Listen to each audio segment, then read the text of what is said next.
Como decía usted, ministro, dos directrices para que las instituciones públicas le permitan a la gente de esas partes más afectadas, Cartago, Heredia y Alajuela, que trabajen desde la casa. Eso le podría bajar un poco la presión, pero no va a ser suficiente. Tal vez para explicar, don Rodrigo, porque esto es como tener calentura y estar enfermo, ¿ah? Primero que nada, el pico de la mañana es un pico pronunciado. Entonces, el teletrabajo baja un poco la cantidad. Los vehículos pesados que restringimos a partir del lunes baja otro poco. Estoy por enviar una directriz adicional a Casa Presidencial que es horario escalonado. Posiblemente mañana ingrese. Eso significa que los funcionarios públicos pueden entrar 6:30, 8 o 9:30 de la mañana. Con eso dispersamos el pico, bajamos el pico en la cantidad de vehículos y con la habilitación del Bajo Los Ledesma liberamos el tapón. Por eso, de acuerdo. Entonces, para instalar los dos Baileys, 30 días a partir de hoy. 40 días porque se ocupa el convenio, él necesita junta directiva, sin junta directiva él no puede firmar. Junta directiva? Esperamos que pueda quedar conformada. Venga. La estamos conformando esta semana. Así es. Pero hoy en el Consejo de Gobierno vamos a nombrar. Entonces usted... No. Ok, esta semana firman el convenio y en 40 días los puentes Bailey. Mientras tanto, el ministro nos va a proponer un horario escalonado y ya firmamos las directrices. Así es. Pueblo de Costa Rica, sí, estamos tratando de arreglar situaciones que se vienen acumulando desde hace muchos años. Empleados públicos, estén atentos, empresa privada, en el tanto puedan ustedes dar teletrabajo también a las personas residentes de Cartago, Heredia y Alajuela. Y por favor háganlo, pero había que hacer esas rutas en Juan Pablo II y en la circunvalación. ¿Ah? Falta un elemento más, don Rodrigo. Estamos construyendo rampas, se está duplicando la rampa de Juan Pablo II a circunvalación y viceversa, y se le está metiendo carriles de aceleración. Esto para que los 70,000 carros que giran puedan hacerlo más rápidamente. No, de acuerdo. Nosotros queremos mejorar la infraestructura, pero esos embotellamientos, mientras se arregla, también hay que planearlos para que no sean 40 días de mucho sufrimiento. Lo que queremos es minimizar el sufrimiento, no parar la infraestructura.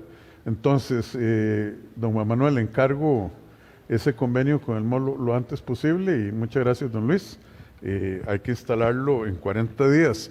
Acuérdenos, señores de la prensa. Yo sé que el ministro se va a acordar. Muchas gracias.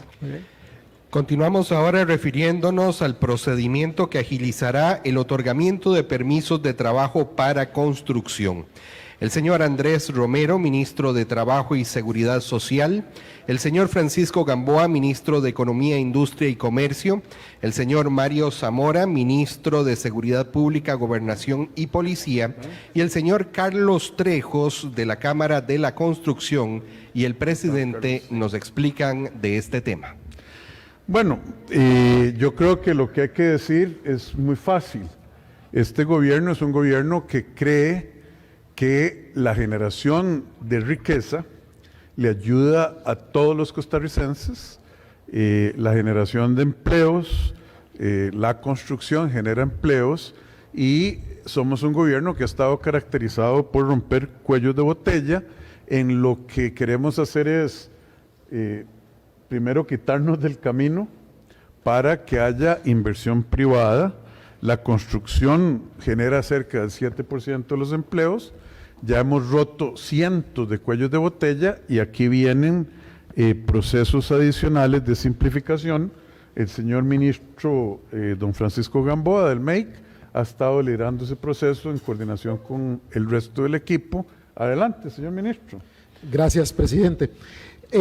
A mediados de diciembre del año pasado, el sector construcción, representado en la Cámara Costarricense de la Construcción, se me acercó y nos expuso que estaban viviendo un verdadero calvario en el tema de las autorizaciones y la formalización y la obtención de autorizaciones para el ingreso de trabajadores extranjeros que ellos ocupan para, en complemento con los trabajadores nacionales, llevar a cabo sus actividades.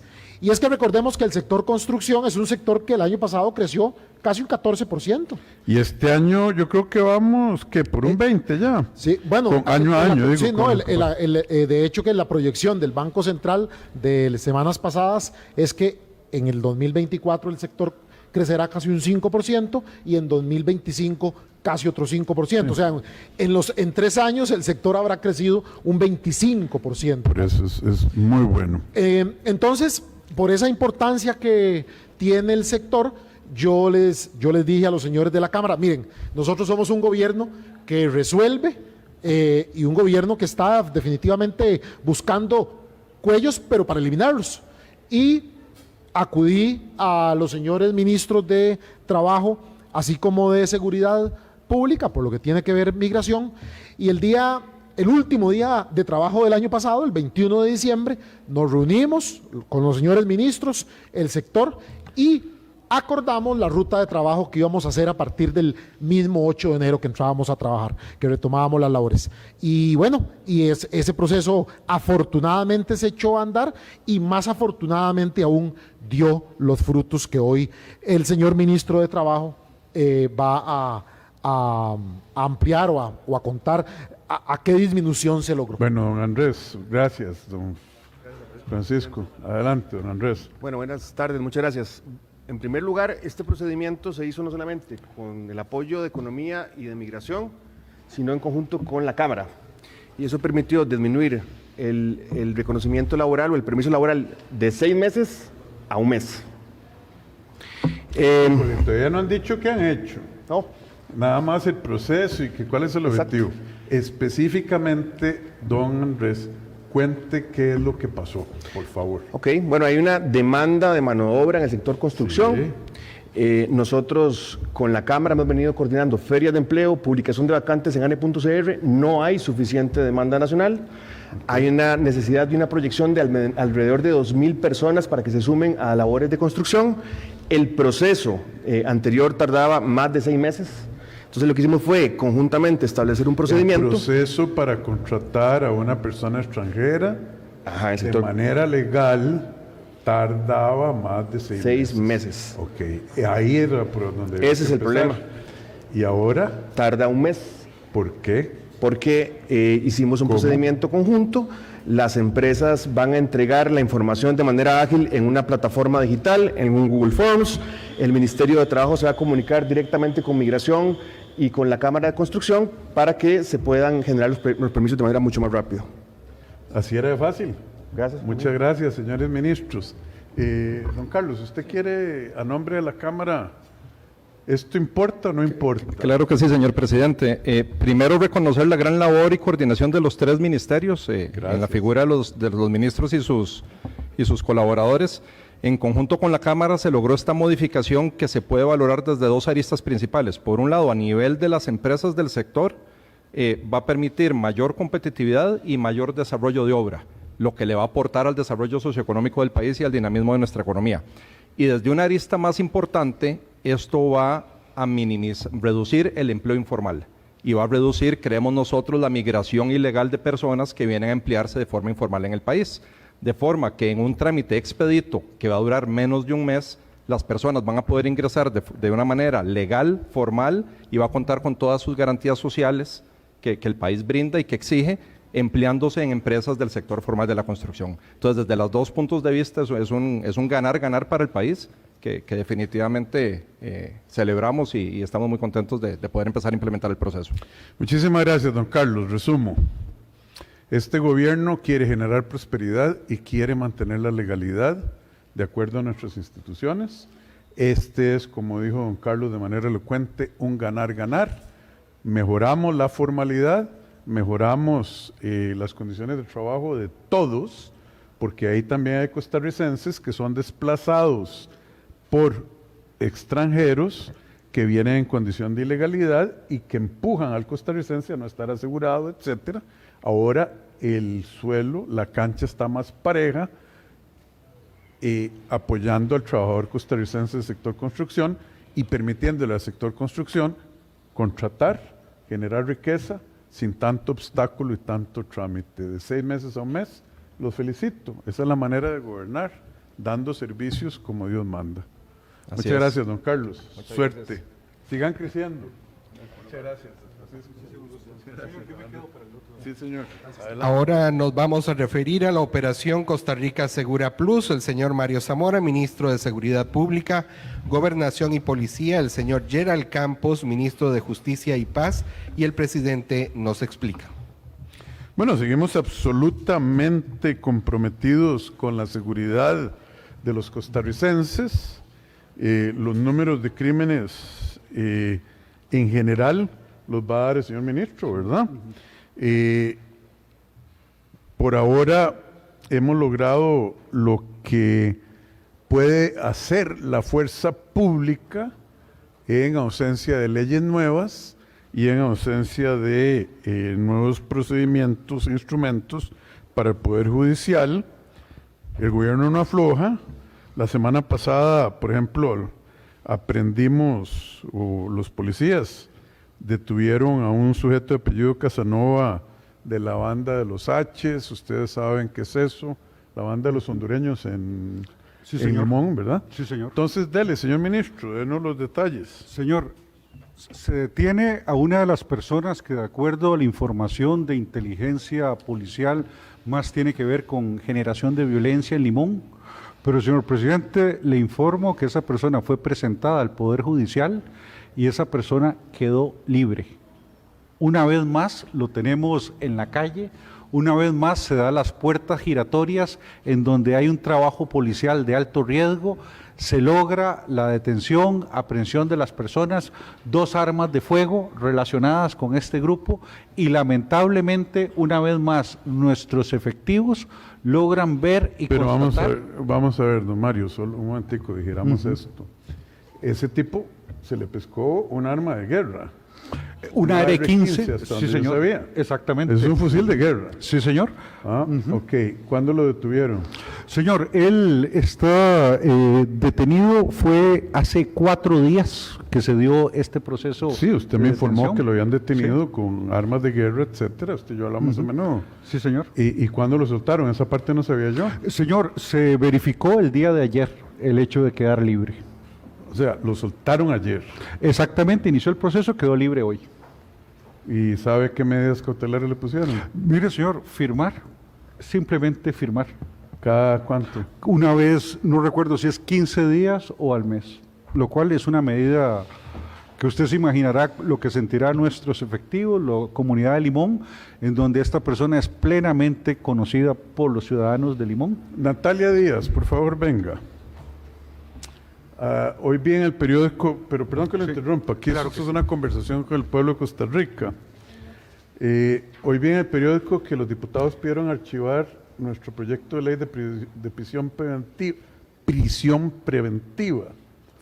Y esto no está relacionado. Esta señor. persona con una ley de verdad de prisión preventiva, y perdón que ponga vehemencia, porque colegas nuestros de gobierno arriesgan la vida, la Fuerza Azul, deteniendo a un individuo al que se lo pescan con un arma de guerra. Imagínense la balacera, la matazón que pudo haber armado ese tipo, si no fuera por la valentía y la eficiencia de nuestra policía. Y ya lo soltaron, y ayer los diputados pidieron archivar el proyecto de ley de prisión preventiva. ¿Estoy en lo correcto? Sí, señor, pero si gusta explico un A poco ver, la explíqueme. dinámica de qué fue lo que pasó. Hay un texto que se negoció en la mesa de trabajo consensuado con los 3 poderes. Eso se envió a los jefes de fracción, a todos los diputados, y lo que acordamos era que ese texto iba a ponerse como un texto sustitutivo de un proyecto de los que ya están presentados. Estaba el proyecto del Poder Ejecutivo y está el proyecto del diputado Gilbert Jiménez y otros diputados. Para poder votar esto rápidamente, don Rodrigo, porque un proyecto nuevo implica publicación en la Gaceta, asignación a comisión, y es un proceso que puede tardarse fácilmente 22 días, lo que hicimos fue poner un texto que aparentemente mañana se dictamina en comisión, don Rodrigo, el texto ya consensuado con toda la Comisión de Seguridad, para entonces mañana tener ya un texto de consenso que hoy se circuló. En la mañana tuvimos una reunión en la mesa de trabajo en la Asamblea, se circuló y esperamos tener buenas noticias mañana con el texto de los diputados de la Comisión de Seguridad, pero el texto de prisión preventiva no se ha archivado como un todo, sino el proyecto del Ejecutivo, porque va a ir en el proyecto de los diputados presentados en la Asamblea. Sí, muy complejo. Eso fue lo Todo que este sucedió. proceso es enredadísimo. Sí les digo, compatriotas, seguimos cometiendo el mismo pecado, que es que a una persona que tiene la fuerza pública asociado a ese grupo de la banda de los hondureños perfectamente identificados con armas de fuego de guerra y los agarramos y los soltamos. Bueno, ¿para qué? ¿Para qué arriesgar la vida de los oficiales? Se pregunta uno. Nosotros lo vamos a seguir haciendo, pero mientras tanto todo este enredo, proyecto de este archivo, el otro, cáigale encima con texto sustitutivo, los días de quemas, ya es hora, compatriotas. Gracias, señor, doña gracias, Natalia. presidente. Continúe, por favor, don Mario. Señor presidente, le informo que hemos reforzado también la presencia en el Cantón Central de Limón y seguimos con esta operación Costa Rica Segura Plus. En la última semana, solo la última semana, se han detenido 503 armas. 503 armas de fuego que le han sido retirados a los grupos delincuenciales, de las cuales 468 también se le suma a esto, son armas blancas y también armas menos letales. Se han logrado el decomiso de 15 automóviles, 19 motocicletas, con los cuales lo estamos despojando a estos grupos de los medios a través de los cuales utilizan para generar criminalidad. Y el jueves posterior a la conferencia de prensa de una semana, señor presidente, logramos el decomiso de 347 kilos, una vez más en APM Terminals. Esto demuestra, señor presidente, el éxito de la Operación Soberanía que se viene reiterando, que se viene haciendo. Imagínese usted que antes de la Operación Soberanía, muchísimo tiempo antes, solo se había logrado incautar 1 tonelada de cocaína. Mucho tiempo después logramos multiplicar por 4 ese dato, situaciones que demuestran la efectividad de la Operación Soberanía. En lo que respecta a los delitos contra la propiedad, esta semana, en relación con del 28 de enero al 4 de febrero, hubo una reducción absoluta de 200 denuncias menos, es decir, un 30% menos. Destaca la disminución en un ¿Con respecto a qué? Delitos contra la propiedad, señor. Sí, pero 50% menos, o ¿qué? Asaltos, robos. Sí, no, yo sé el delito, pero con respecto a enero del año pasado. No, a la semana anterior, señor. Con respecto a la semana anterior, ok. Venimos Gracias. exactamente en el proceso de reducción. Destaca la disminución en esa semana del asalto a vivienda con una reducción del 56% y 46% en torno a hurtos y 56% de tacha de vehículos. Señor presidente, de los datos globales desde el 10 de mayo del 23 a la fecha, se han aprehendido 145,000 personas por parte de la fuerza pública, de los cuales 5,000 contaban con orden de captura.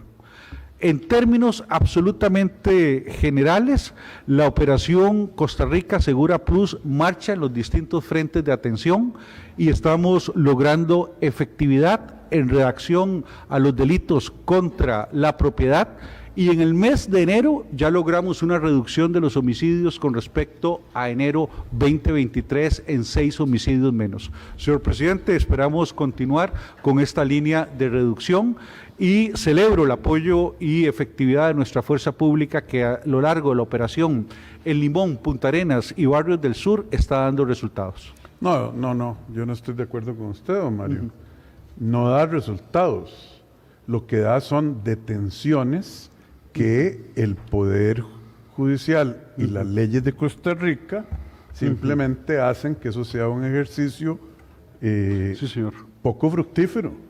Bueno, en eso tiene usted toda Totalmente. la razón, señor Este señor Casanova, a quien yo no conozco, ¿usted cree que tenía solo un AR-15 ese señor? No me diga que le devolvieron el arma, ya estoy siendo un poquito sarcástico.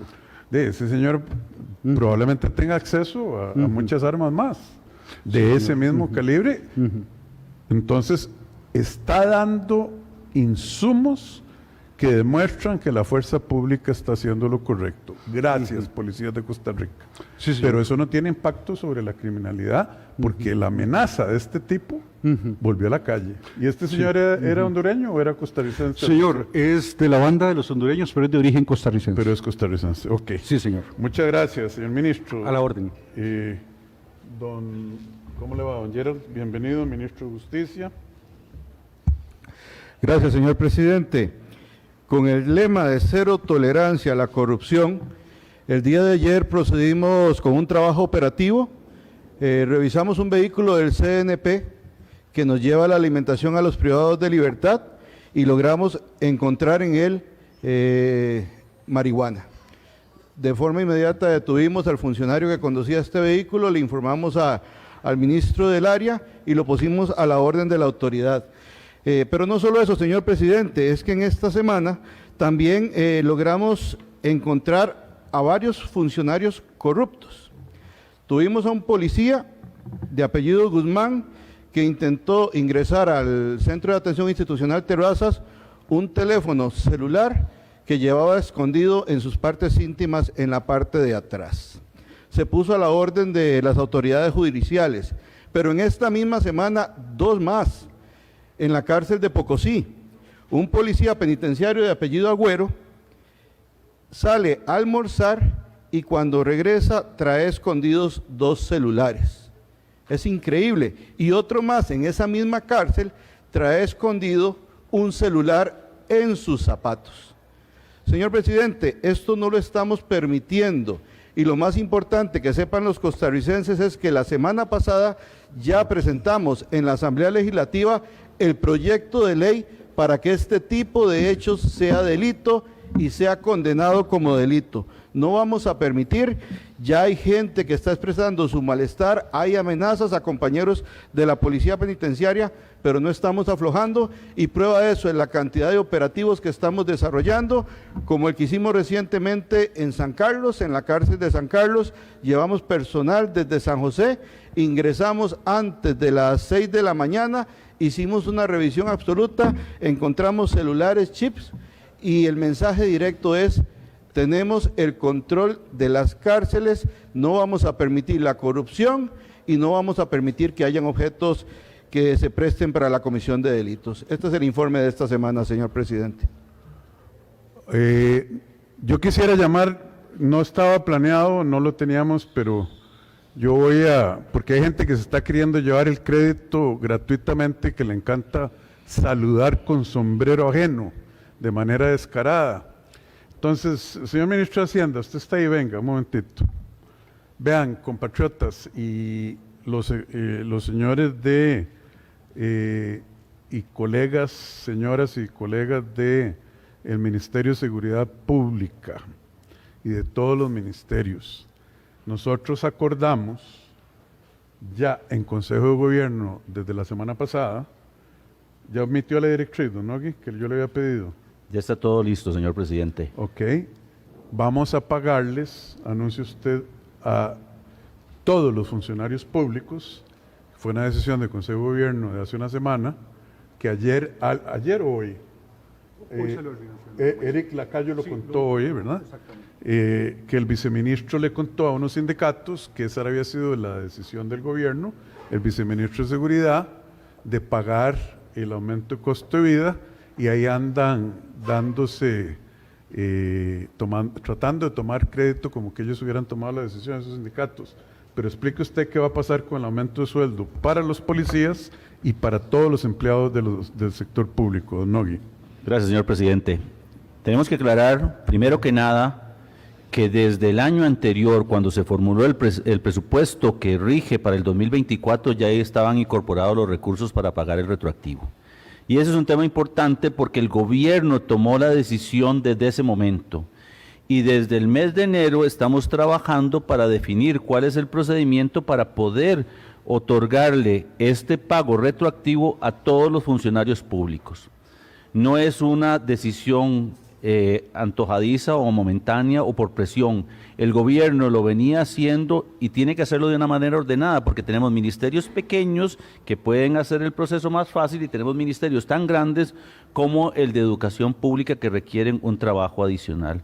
Nosotros esperaríamos que si no es en este mes, sea en marzo que tengamos pagados a todos los funcionarios públicos el retroactivo que les corresponde por el aumento salarial que no se hizo en el 2020 y que este gobierno se comprometió a pagar. Entonces, empiezan cuando los pagos. Ya tenemos información de los ministerios, particularmente de aquellos más pequeños, y esperaríamos estarlos integrando el primer grupo en la segunda quincena de febrero. Y esto es retroactivo, ¿cuánto para atrás?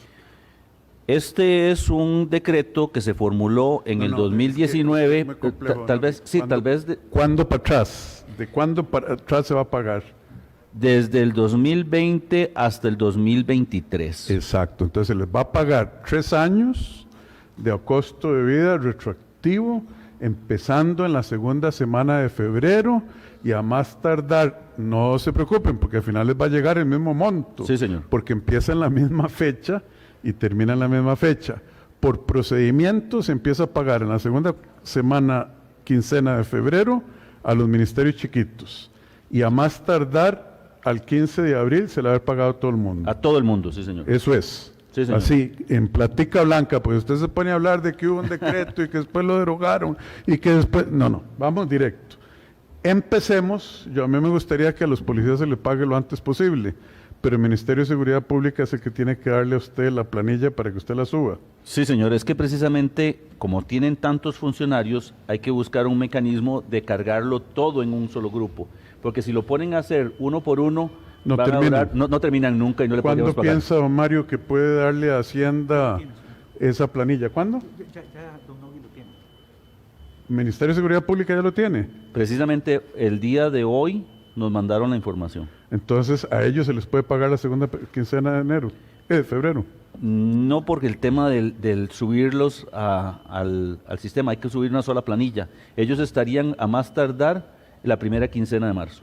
Muy bien, colegas de la Fuerza Azul y de todos el sector público, la palabra empeñada, la palabra cumplida, aquí vamos, esto se viene trabajando, como dijo el ministro de Hacienda, desde hace tiempo, lleva tiempo con los sistemas de Hacienda actuales, por eso estamos cambiándolo, pero cuenten que esos 3 años retroactivos les llegan en los próximos días, que Dios los bendiga. Muchas gracias, ministros. Continuamos esta conferencia refiriéndonos a la campaña informativa que busca educar a la población para evitar caer en estafas en trámites para ser beneficiario del bono de vivienda. La señora Ángela Mata, ministra de Vivienda y Asentamientos Humanos, la señora Yorleni León, presidenta ejecutiva del Instituto Mixto de Ayuda Social, y el presidente nos explican. ¿Cómo está? Vean, compatriotas. Presidente, tenemos un video Sí, para observar. por favor, don Arnold, perdón que me haya adelantado. El sector vivienda hace un llamado a las personas que desean obtener un bono familiar de vivienda a que se informen adecuadamente para evitar ser engañados por personas inescrupulosas que cobran dineros por trámites que no hacen, por servicios que no existen y hasta ofrecen viviendas en proyectos de vivienda inexistentes. El bono familiar de vivienda únicamente se tramita en las entidades autorizadas por el BAMBI, que son mutuales, cooperativas, bancos, el INBU y la Fundación Costa Rica-Canadá. El trámite del bono tiene costos que deben de ser cancelados por las familias, como avalúos, gastos legales y administrativos. Sin embargo, las personas deben de abrir una cuenta de ahorro a su nombre en la entidad autorizada donde tiene su trámite. No debe darle dinero a ningún particular. Si usted tiene dudas porque le ofrecen el trámite y le cobran por eso, debe de consultar en las fuentes oficiales del Banco Hipotecario de la Vivienda y del Ministerio de Vivienda y Asentamientos Humanos. A mí me da indignación cada vez que alguien estafa a alguien. Me da una indignación muchísimo más grande cuando gente inescrupulosa estafan a los más necesitados de nuestra sociedad. Gente que tiene las condiciones de pobreza para ser beneficiario de un bono de vivienda o de otras ayudas sociales, y que venga alguien y les robe por estafa, aunque sea un centavo, es inaceptable y está ocurriendo. Entonces, doña Ángela Mata, ministra de Vivienda, nos va a contar. Adelante, por favor, doña Ángela. Y Gracias. doña Yorleni León la acompaña, la presidenta ejecutiva del IMAS y ministra en el Consejo de Gobierno. Adelante. Gracias, señor presidente. A raíz de una serie de denuncias que hemos recibido y cada día se incrementan las mismas, pues decidimos en conjunto con el IMAS, por parte del sector vivienda, generar una campaña que se llama Evite engaños en la búsqueda del bono de vivienda. Y básicamente es una campaña que está enfocada en indicarle a nuestros ciudadanos cuáles son las vías, cuáles son las rutas correctas para tener acceso al bono. Tenemos a este punto grupos importantes que están organizados, que sí están trabajando en conjunto para acercarse a las familias y guiarlos, pero tenemos también muchísima gente en la calle que está siendo víctima de engaño y precisamente a ellos es a los que queremos decirle, acuda a las fuentes oficiales. Tenemos entidades autorizadas en el sistema financiero para la vivienda que son los que les van a ayudar y los que van a marcarles la hoja de ruta. Básicamente también decirle a la gente, si usted siente que está siendo engañado o si usted no tiene claridad en el proceso, vaya, acuda a las autoridades, ponga la denuncia en el organismo de investigación judicial, porque cada vez son más familias las que se están viendo perjudicadas. Muy bien, decían doña Yolanda, ¿tiene algo que añadir o está bien? No hace falta, no la veo muy entusiasmada. Presidente, si tuviéramos a la señora de Purral aquí, probablemente ella le diría qué colerón. ¿Verdad? ¿Qué colerón? Qué colerón, porque todos los días decenas de personas en este país están siendo estafadas por personas inescrupulosas que se aprovechan de las necesidades justamente de las personas más necesitadas. Así es que estamos encantados, estamos sumamente identificados en el IMAS y en el sector social en general de formar parte de esta campaña que vamos a sostener a lo largo del año en diferentes etapas. Queremos decirles a las personas que han sido estafadas y que hoy, o otras que no han sido estafadas, pero que podrían eventualmente serlo, decirles que no están solas. Desde el gobierno de la República vamos a acompañarles, vamos a irles guiando poco a poco en cada uno de esos pasos que tiene que dar para poder obtener un bono de la vivienda de manera segura, de manera transparente. Así es que, por favor, sigan las redes sociales, tanto del MIBAT como del BAMBI, del IMAS, para que puedan entonces ir conociendo esos pasos que se deben de dar. En guerra avisada no muere soldado, en campaña avisada, persona pobre no estafada. Así es. Así es que pónganse vivos, a todos nos cuesta ganarnos la plata, pero a ustedes todavía más. Los beneficiarios de ese programa social son por definición gente de recursos muy limitados. Entonces, en guerra avisada no muere soldado, no hay persona estafada porque ya les avisamos, quiera Dios. Gracias, señoras. Gracias. A continuación hablaremos sobre las cifras del cierre fiscal 2023. El señor Nogui Acosta, ministro de Hacienda, y el presidente nos amplían sobre estos importantes resultados. Bienvenido, don Nogui. No hay video, ¿verdad? No, señor.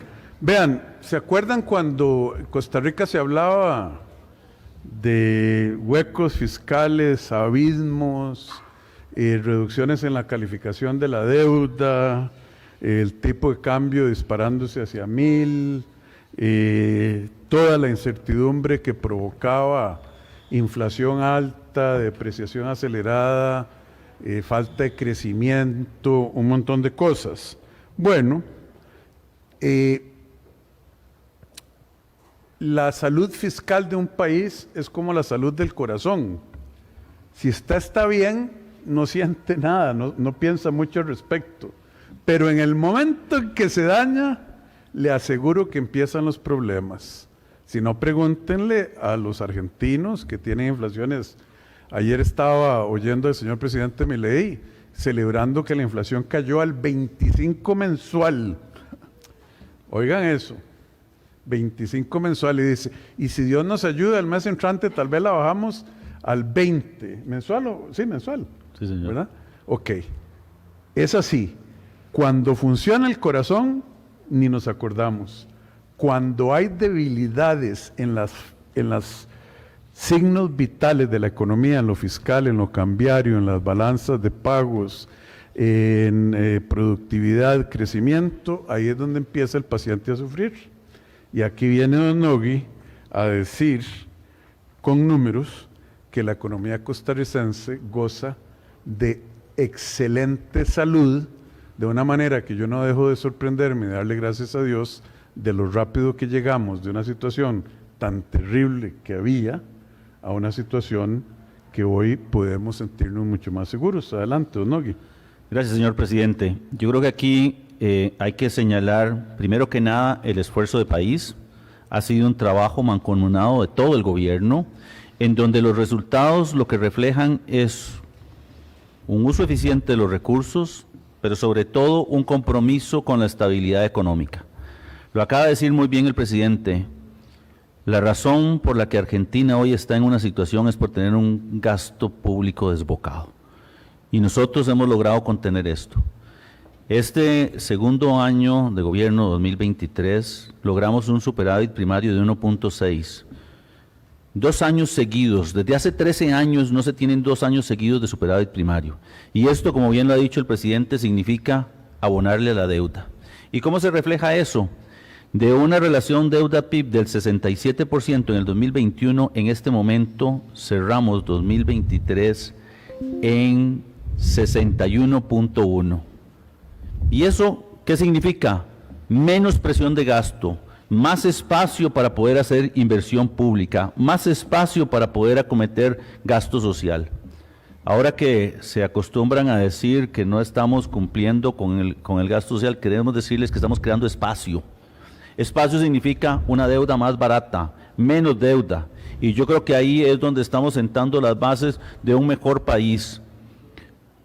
Uno cuando ve la reacción de las calificadoras internacionales se sorprende.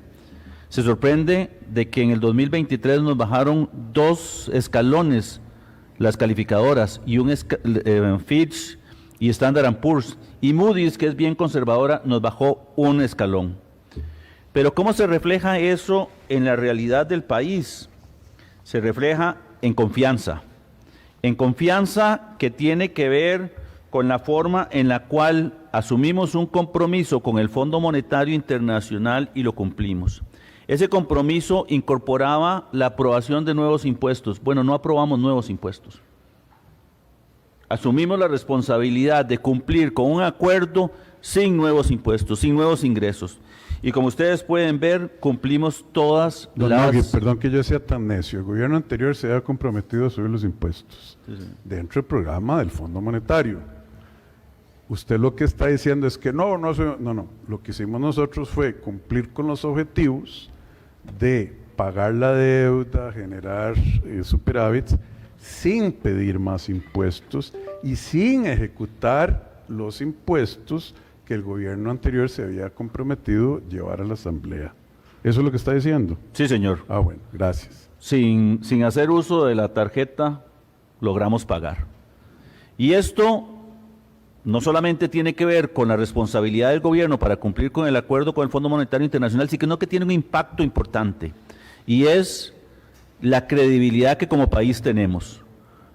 Cuando asumimos el gobierno, en mayo del 2022, el ENVI, que es una medida en donde dice qué tanto riesgo tiene una inversión en el país, estaba en el mundo en 402 y terminó en diciembre del 2023 en 319. Mejoró el mundo en 83 puntos base. Latinoamérica estaba en 458 y terminó en 366 en ese mismo periodo, 92. Pero Costa Rica empezó en 412 y a diciembre del 2023 el ENVI es 235. 177 puntos base. ¿Pero qué significa esto? Porque puede resultar un número. Significa que nuestros bancos están mejor calificados, que nuestra aseguradora está mejor calificada, que nuestra empresa de electricidad está mejor calificada y las empresas locales también. Porque una economía saludable, una economía boyante refleja empresas que tienen esa misma condición. Y lo que usted está diciendo, Nogui, solo para entender yo que estas cosas no se tanto. O sea, al mundo le bajaron las tasas de interés en 0.83% en promedio. América Latina en 0.92% en promedio. Y viene nuestra dorada Costa Rica, le saca 2 veces y pico grandes a el mundo y le saca casi que el doble, casi que el doble a toda América Latina en reducción del costo financiero con respecto a el precio de la deuda americana. Efectivamente. Gracias que me explicó, pero eso es un batazo, porque es sacarle el doble, mucho más del doble al mundo y el doble a América Latina. Sí.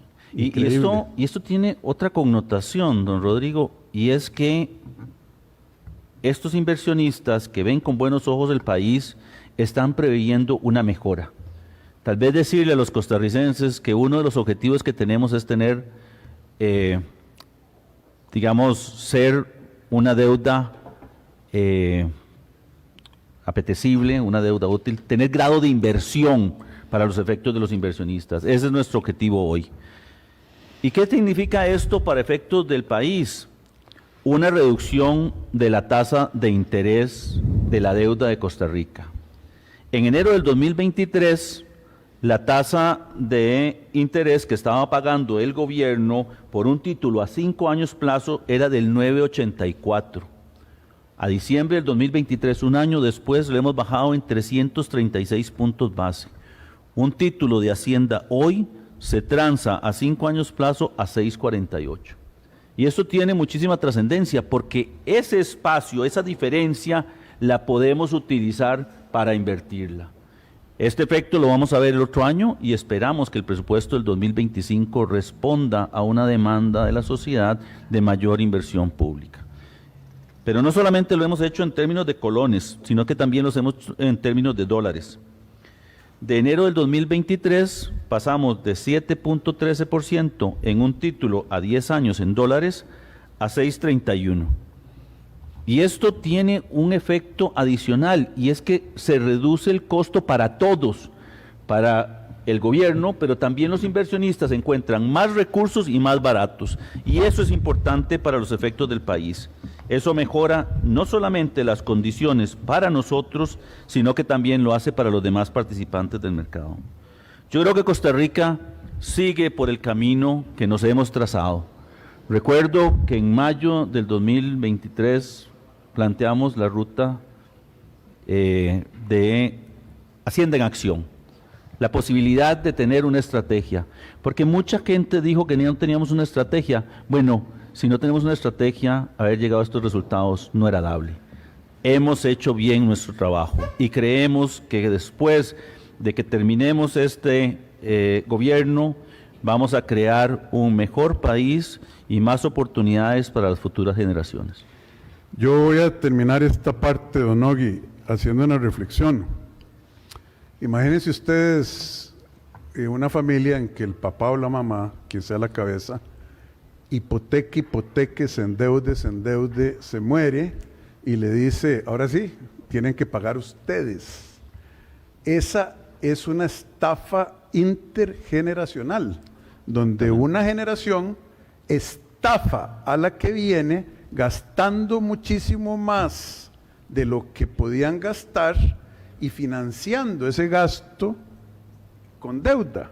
Efectivamente. Jóvenes de Costa Rica, las acciones que estamos tomando, contrario al gusto de algunos que dicen hay que gastar más en esto, lo otro, etcétera, es para corregir la estafa que le hicieron los gobiernos en los últimos 40 años, tal vez excepción el de don Abel Pacheco, que dejó un superávit, donde se endeudaron para vivir más allá de las capacidades financieras del gobierno, de las pensiones odiosas, del gasto sin mesura, para que ustedes jóvenes a través de la vida suya tuvieran que pagar vía más impuestos, vía inflación o vía menos calidad de servicios públicos. Este esfuerzo que estamos haciendo nosotros es para deshipotecarles el futuro a ustedes. Sería fácil políticamente empezar a gastar, soltar las riendas y decir, que lo paguen las generaciones que hoy tienen 5 años, 10 años. No es justo. No vamos a hacer eso y más bien estamos sacrificándonos para que ustedes jóvenes puedan vivir en un país mejor y sin tener que pagar esas deudas irresponsables que por 40 años se acumularon. Excepción el gobierno de don Abel Pacheco de la Espriella, a quien yo en ese sentido le doy todo mi respeto y agradecimiento. Gracias, don Nogue. Finalizamos ahora refiriéndonos a las acciones del Ministerio de Salud contra el dengue. La señora Mari Munive, vicepresidenta de la República y también ministra de Salud, y el presidente nos explican. Antes, vamos a observar el siguiente video. ¿Cómo le va? Bien, gracias, jefe. 25 funcionarios del programa de control de vectores se distribuirán en 2 equipos, uno para la zona de San José y otro para La Juela, con un horario ampliado de trabajo. Esto como parte de una agresiva intervención para cortar la transmisión del dengue en el país. El Ministerio de Salud implementa una nueva estrategia que implica además la participación activa de la población. Los funcionarios trabajarán junto a un adulto de cada hogar para inspeccionar y controlar los criaderos de mosquitos, proporcionando instrucciones sobre cómo mantener las viviendas libres de estos criaderos. Luego, se realizará la fumigación de las viviendas y sus alrededores como medida adicional. Adicionalmente, se trabajará en estrecha colaboración con líderes comunitarios para organizar a la comunidad en la vigilancia y control de los sitios comunes, como escuelas, parques, iglesias, calles y aceras, entre otros. El Ministerio de Salud les recuerda a la población que sus acciones son de gran impacto para que esta estrategia sea exitosa. Vencer el dengue es un trabajo de todos.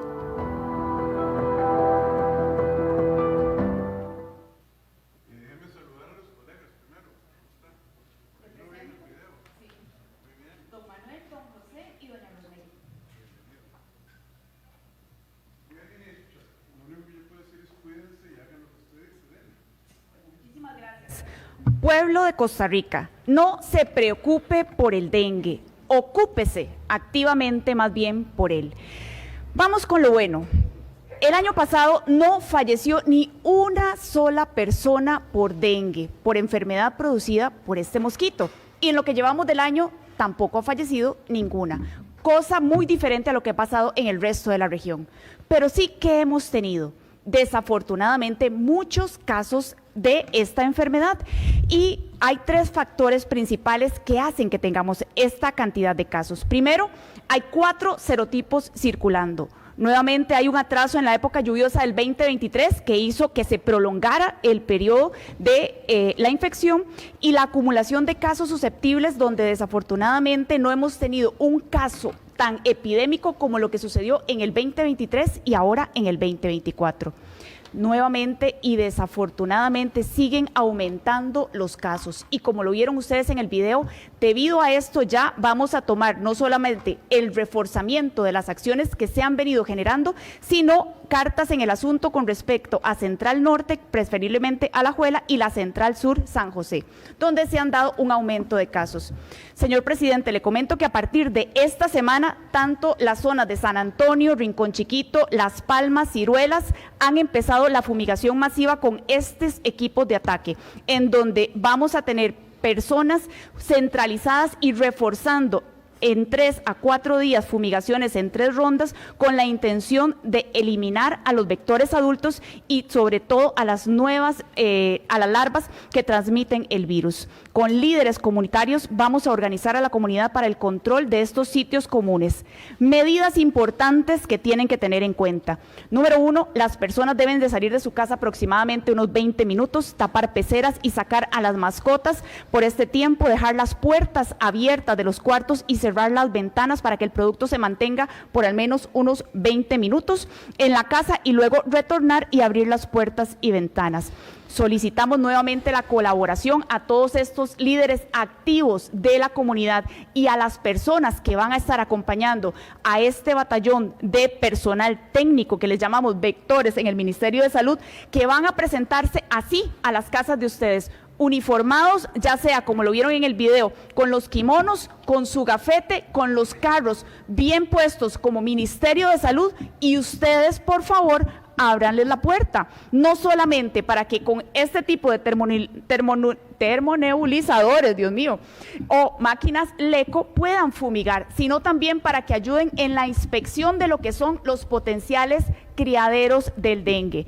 Nuevamente, sin criaderos no hay mosquitos y esto depende de todos nosotros.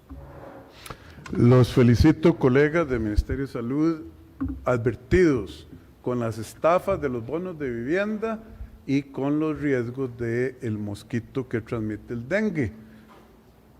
Cosa suya cuidarse también, costarricense. Muchas gracias, ministra, la felicito, y vicepresidenta. Muchísimas gracias a ustedes y ya saben, ojo, vean cómo están. Muchísimas gracias a los compañeros que nos están acompañando en esto, pero sobre todo ustedes en sus casas. Nuevamente, sin criaderos no hay mosquitos. Muchísimas gracias, presidente, por el espacio. A partir de este momento vamos a iniciar con el periodo de consultas de los medios de comunicación, medios nacionales presenciales, con Marvin Rojas de la hora de Juanito Mora. Buenas tardes, don Marvin, bienvenido. Gracias, señor presidente. Muy buenas tardes a usted y a los presentes. Don Rodrigo, muy puntualmente, 1089 estudiantes del Colegio Redentorista San Alfonso en Alajuela están esperando la construcción del gimnasio desde el 2012, cuando fue demolido. Don Rodrigo, todos los requisitos se han cumplido a cabalidad y lo que ha faltado ha sido voluntad política.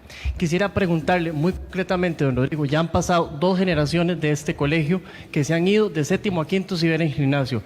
¿Será que saldrá una tercera o antes de que finalice su administración se podrá hacer este gimnasio? Vea, Marvin, no tengo el caso en mi radar. Señor ministro, ¿usted lo tiene? No, exacto, eso venía. Gracias por la pregunta, Marvin. En este momento la ministra de Educación no está, entonces por favor dejarle la pregunta al equipo de comunicación y te contestamos por medio del ministerio. ¿Podemos subir la respuesta lo subimos a Facebook redes de Casa Presidencial? Sí. Y se la mandamos a usted. Francamente, no sé, don Marvin. Hay que saber decir no sé, no todos los detalles. Gracias. Muy amable. Vamos a continuar con José Luis Rodríguez de Trivisión, Canal 36. Muchas gracias. Don Rodrigo, la semana pasada en Trivisión sacamos una información de que el Tribunal Penal del Segundo Circuito Judicial de San José declaró con lugar el recurso de apelación y en resumen, le quitó el sobreseimiento a 15 personas que tienen que ver con un caso que creo que usted con doña Marta Esquivel llevaron unas cajas a la Fiscalía por una pérdida, de acuerdo a la Procuraduría, por 217.000 millones de la caja. Es más, hablé con la persona que presentó esto, el empleado, y me dijo que el hecho de que ahora las pensiones se aumentaran las edades de las pensiones en hombres y mujeres, tuvo mucho que ver porque la Procuraduría dice 217.000 millones, pero parece que las pérdidas patrimoniales son más altas todavía. Pero quería conocer su opinión del hecho de que se va a hacer un nuevo tribunal para ver el caso de estas 15 personas, de acuerdo a lo que propone este tribunal. Yo le voy a dar la respuesta sustantiva a doña Marta Eugenia Esquivel, presidenta de la Caja, por respeto y porque ella domina el tema mucho mejor que yo. Lo que sí le puedo decir yo a usted, don José Luis, y al pueblo de Costa Rica, es que hay al menos, oigan esto, al menos 217.000 millones de razones para no aflojar con esto. A pesar de que mucha gente ha tratado de dejarlos irse, al punto que al señor Picado, que es uno de los acusados principales, lo contrataron de gerente financiero de la Caja y sin haber sido juzgado en este caso, y tenemos muchos problemas. El hecho de que haya habido aumentar la edad de retiro, que todavía estamos hablando de aumentar las cuotas, de reducir las pensiones, de todas esas cosas, en muy buena parte se debe a los errores o, no sé qué palabra utilizar sin comprometerme con términos de código penal, que cometieron estas personas. Yo espero que en vista del daño, porque esos son los 217 mil millones ahí, no en valor presente. ¿Quién sabe cuánto será eso? Yo no sé. Entonces, sí es muy serio, doña Marta, por favor, explíquele al pueblo de Costa Rica. Bueno, muy buenas tardes a todos los que nos escuchan. Realmente aclarar que eso no tiene nada que ver con la denuncia que se presentó por parte del presidente y la mía. Esto es un tema donde una persona valiente de la Caja, don Daniel Muñoz, presentó esta denuncia y es parte de lo que venimos viendo hasta con el tema de inseguridad, ¿verdad? Lo que atrasa en los procesos judiciales la resolución, tanto en inseguridad como en corrupción, como país tenemos que mejorar los tiempos de respuesta. Esta es una denuncia de más de 10 años que ha dado vueltas y vueltas y sigue dando vueltas. En mi condición personal como presidenta de la Caja, porque la Caja no se apersonó al proceso, curiosamente, entonces hicimos... ¿Qué quiere decir eso, doña Marta? Explíquelo, porque eso es muy grave. Eso es muy grave, sí. La Caja estimó que no habían elementos para ser parte. Yo la voy a corregir. Usted me cuestiona y yo le contesto. La Caja no es parte. La Caja no es la Caja. Fue la presidencia ejecutiva, las gerencias y los mandos superiores de la Caja de ese año que estaban manejando la Caja, que dijeron, no, eso no es problema nuestro. Ni siquiera quisieron ir a la corte y decir, sí, nos hicieron un daño. Si usted lo pone como la Caja, pareciera que fue usted. ¿Quién era el presidente ejecutivo de la Caja en ese momento? No le podría decir quién era, pero sí fue un tema que fue visto por ahí del 2012. ¿El gobierno de quién? ¿Pero de quién era el gobierno en ese momento? Era de doña Laura Chinchilla. Entre ese gobierno y el siguiente se vio el tema de junta directiva y se decidió no apersonarse al proceso. Entonces nosotros lo hicimos, incluso eso es parte del análisis que hace el tribunal, de apersonarse como víctima, y nos da la razón de que como víctimas podemos presentar recurso de apelación. Yo creo que aquí lo importante es que, como lo ha dicho el presidente una y mil veces, nosotros tenemos que llegar al final de todos estos temas donde se toca la plata de los costarricenses y básicamente la denuncia lo que indica es que se entregó la institución dando sumas exorbitantes en temas laborales y eso es un costo que, como bien lo señala usted, presidente, como economista, no es de un momento que se hace un gasto, sino que ese gasto se sigue para toda la vida y multiplicándose de forma exponencial, ¿verdad? Y lo seguimos sufriendo. Entonces, realmente es muy difícil darle un dato, es una suma aproximada, porque tienen que tener una suma aproximada, pero probablemente en la realidad sea mucho mayor.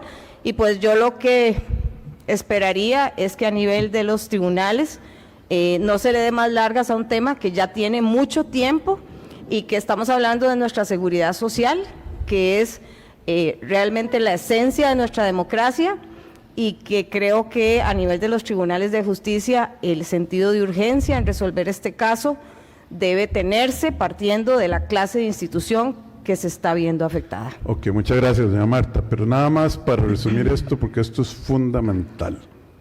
2008-2012, en ese periodo, se cometieron abusos para beneficiar a algunos en la Caja Costarricense de Seguro Social. Esos abusos son de tal dimensión que llevaron a revisiones de los programas de pensión, aumentar la edad, las cuotas y ese tema y ese tipo de temas. La Contraloría fue la que determinó un daño patrimonial. Procuraduría. La Procuraduría General de la República determinó un daño patrimonial enorme los gobiernos y los dirigentes de la caja de aquel entonces, no es la caja no existe, existe la gente que maneja la caja, doña María. El temporal de la caja. Las personas que estaban en la caja dijeron, eso no es problema mío, ni siquiera se molestaron en ir a los tribunales a decir, sí, nos fregaron. Cómplices o negligentes en el mejor de los casos. Así es. Viene doña Marta y usted se apersonó al tribunal. Como víctima. Representando a la caja, diciendo la caja sí fue víctima y se revivió el proceso. Y no vamos a aflojar para que esta gente enfrente lo que enfrentamos todos los costarricenses, que es con el beneficio de la duda, pero hay suficiente evidencia como para llevar esto a juicio. Ahí sigue dando vuelta, lo convocan, lo desconvocan. ¿Por qué será? Entonces, doña Marta, yo voy a hablar con el procurador don Iván Vincenzi y usted ahora vamos a hacer una llamada para asegurarnos que la Procuraduría no afloje en este tema. Sí, señor. Y que quienes, por ejemplo, yo no concibo cómo este señor Picado puede ser gerente financiero de la Caja, en un momento en que estamos discutiendo precisamente la viabilidad financiera y actuarial de esa institución. Pero eso pasa en Costa Rica. Y presidente, déjeme decirle, parte de mi, a veces, dolor país es que he denunciado tantos temas a nivel de auditoría interna, Contraloría, Procuraduría, y por ejemplo, el caso del señor Picado, había un requerimiento de que quien ocupara el puesto tuviese maestría, y él no la tiene, y entonces modificaron los requerimientos del cargo para poderlo nombrar. Modificaron es demasiado vago. El gobierno de Carlos Alvarado, en la Junta Directiva de Carlos Alvarado Quesada, cambiaron los requisitos para hacerle traje a la medida a una persona que se le encontraron indicios y pruebas suficientes como para que el Ministerio Público lo llevara a juicio. Y se la pusieron a la medida y era, ¿cómo se llama? El presidente ejecutivo, el señor Macaya, el que lo metió por la puerta de atrás. Doña Marta, usted pone muchas denuncias, etcétera, pero el pueblo de Costa Rica tiene que saber los detalles. La felicito. Ahí sí estábamos costarricenses. Muchas gracias. Que Dios me la bendiga, no afloje. Y ahora la quieren, la han satanizado, todo lo malo del mundo. Terremoto en Indonesia, Marta Eugenia Esquivel. Que se estrelló fulano tal en bicicleta, Marta Eugenia Esquivel. Pero ahí seguimos. Por eso es costarricenses. Nosotros hablamos la verdad con nombres y apellidos. Y a ese señor Picado hay que hacerle los procesos y terminarlos. A mí me sorprende muchísimo que la UCAEP, que representa el sector privado, no esté tomando una actitud más agresiva con respecto a la Caja para solucionar estos problemas. A mí también, presidente, y me duele, porque la verdad es que se habla mucho, pero se hace muy poco.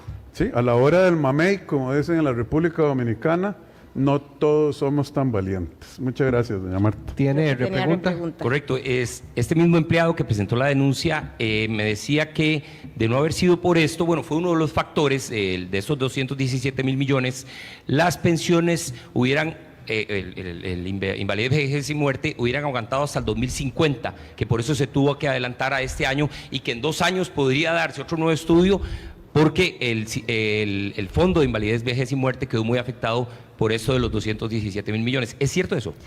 No creo que sea tan efectivo. Realmente el IBM trae muchos problemas. Aquí el que más afectado se ve es el seguro de salud, que es el que hemos estado protegiendo, pero el que a todo mundo le da como piñata, ¿verdad? Y entonces puede que afectara en algo, pero no como para que llegara intocable hasta el 2050. Ahí nos toca trabajar mucho más como país en resolver el tema del IBM. Pero hay un estudio que dice que ese es el caso, por eso es que se necesita urgentemente que haya un juicio. Exacto. No que sigan pateando el tarro. Y resolver y que esto la Caja, las administraciones de la Caja anteriores dijeran, no, esto no es problema mío. Ah, ¿por qué no es problema suyo? Porque es problema de los asegurados, que se queden. Que esperen, que sigan en las listas de espera. Que se queden en las listas de espera y que se sacaban las pensiones. Yo salgo en mayo del año tal. Es que esa ha sido la actitud. Entonces llega esta señora valiente y se le tiran encima los grupos de interés que han chupado a la Caja. Ustedes saben en la Asamblea Legislativa la han visto, la agresividad, la hostilidad, el odio y los gritos, es porque ella está poniendo orden. ¿Orden a quién? A gente que ha construido sus plataformas políticas y sus redes de cuido abusando los recursos de, por ejemplo, la caja. Presidente, y yo sé que usted no puede referirse a este tema, pero creo que yo sí puedo. La representante sindical en la Junta Directiva, cuando se ve el tema del aumento de salarios, no se preocupó por la sostenibilidad financiera. Incluso cuando le consulta al actuario y le dice, ¿el aumento afecta a la sostenibilidad? Y él le dice que sí. Cuando llevo el tema de libre elección médica, que es de interés de los asegurados, ella pide que se cuente con el criterio actuarial. Entonces, ¿ven la diferencia?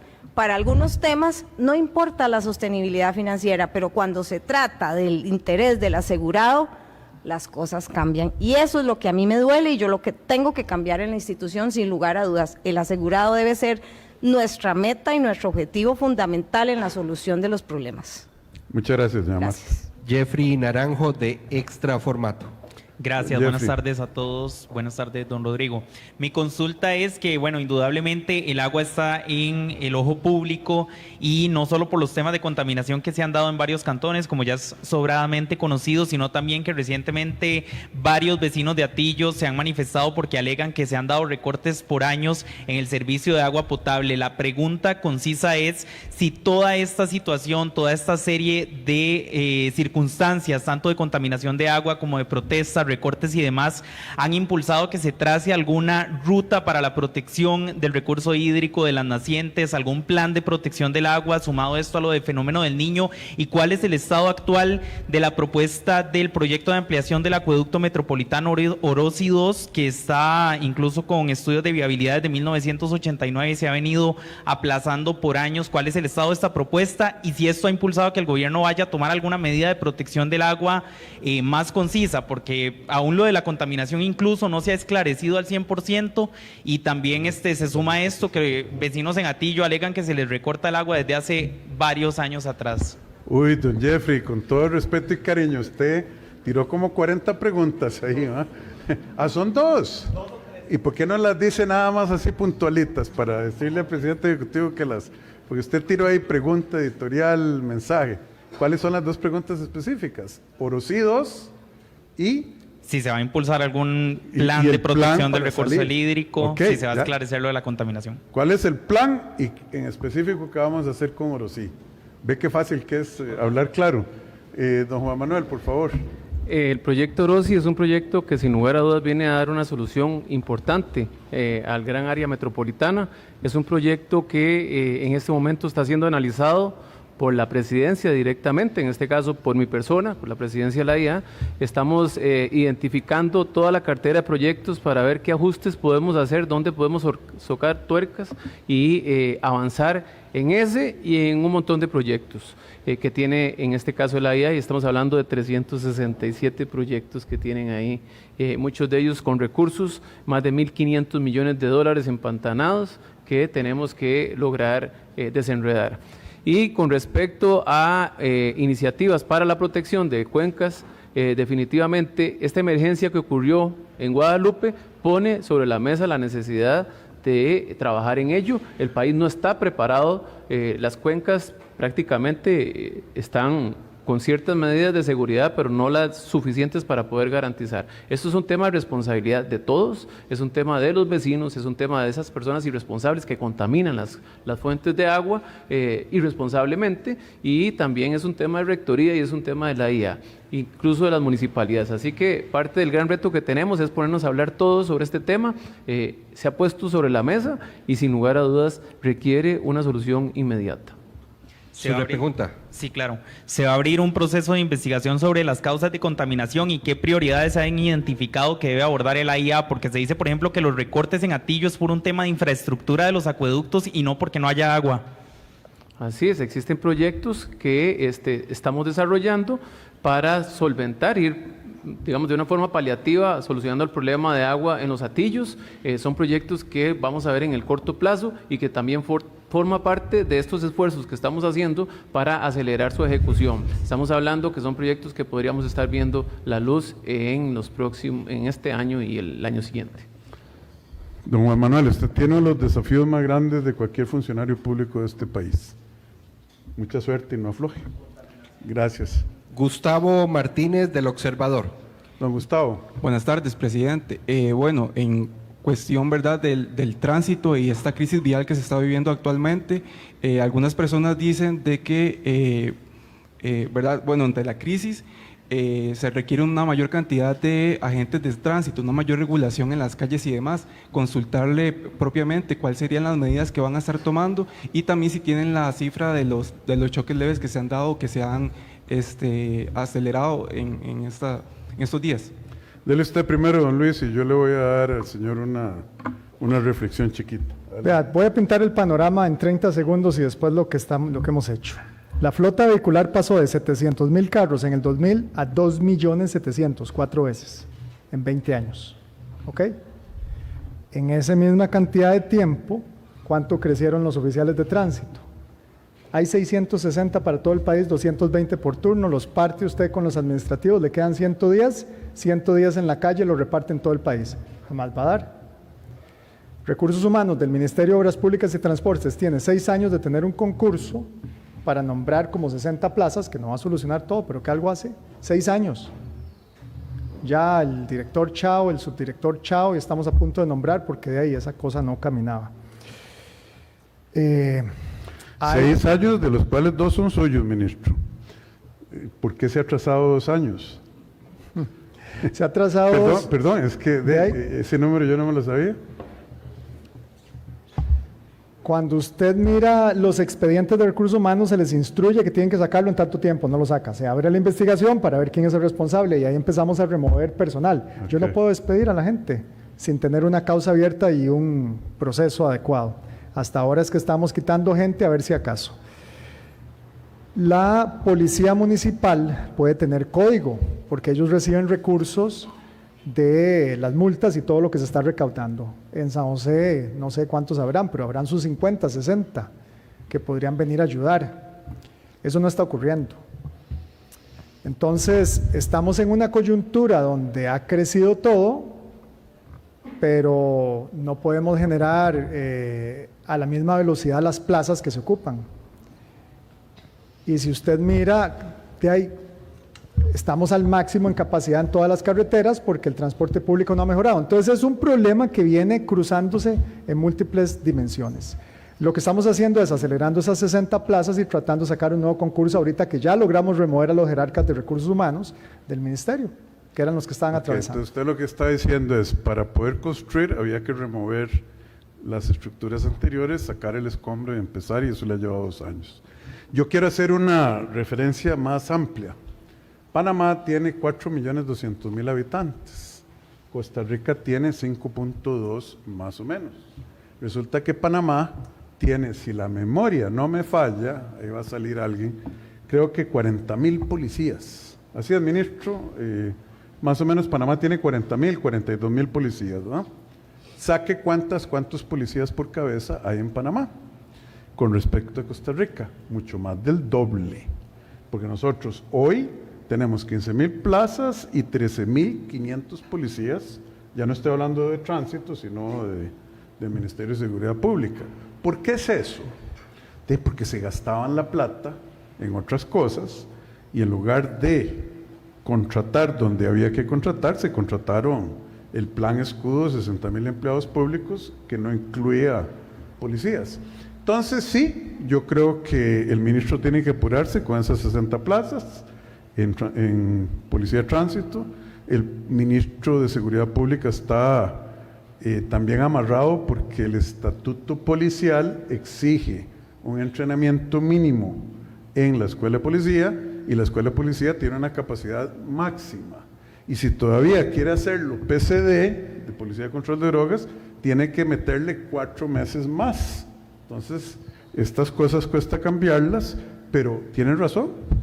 No tenemos suficiente fuerza pública, no tenemos suficiente policía de tránsito y para eso es que estamos arreglando las finanzas públicas, para no hacerlo al costo de la inflación como viven los argentinos, los turcos, los venezolanos, etcétera, que no son cosas que los costarricenses querramos. Muchas gracias. Su repregunta. Sí, ¿verdad? Ante este escenario, ¿cuáles serían, bueno, cuál es el avance de proyectos como por ejemplo sectorización y mejoramiento en general del tránsito? Vea, sectorización tiene unas pegas que se las voy a decir en explícito. Sectorización requiere que ARECEP nos dé tarifa para los diferentes sectores, lo cual ha venido caminando a la velocidad de la tortuga. Sectorización requiere que los permisionarios y los concesionarios puedan integrarse en consorcios, lo cual la Contraloría ha cuestionado y tenemos que hacer un ajuste de decreto ejecutivo que está aquí en presidencia para ser firmado. Sectorización requiere de pago electrónico para poder contabilizar. Los operadores de autobús no aceptaron los cálculos de demanda que nosotros teníamos, entonces hubo que hacer un reconteo en todos los sectores, en todos los ramales y en todas las rutas de transporte público. En este momento estamos a un punto de salida de 3 sectores que podrían iniciar rápidamente, apenas pase este decreto ejecutivo que estamos esperando.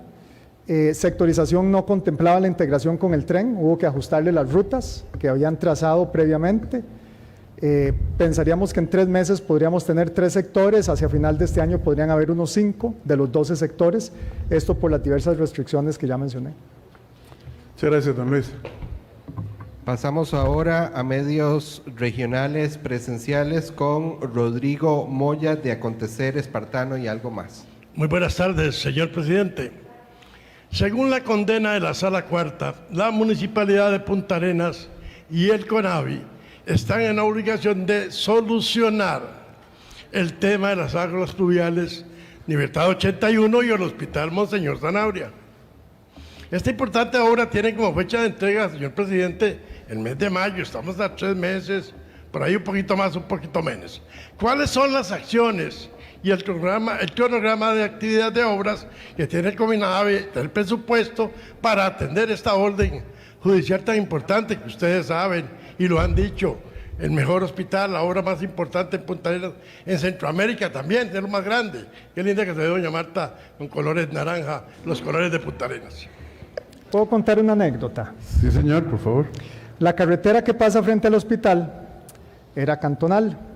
Cuando presentaron los planos para construirlo, presentaron un estudio de impacto vial, que es el que dice todo lo que hay que hacer, más el manejo de las aguas y todo lo demás.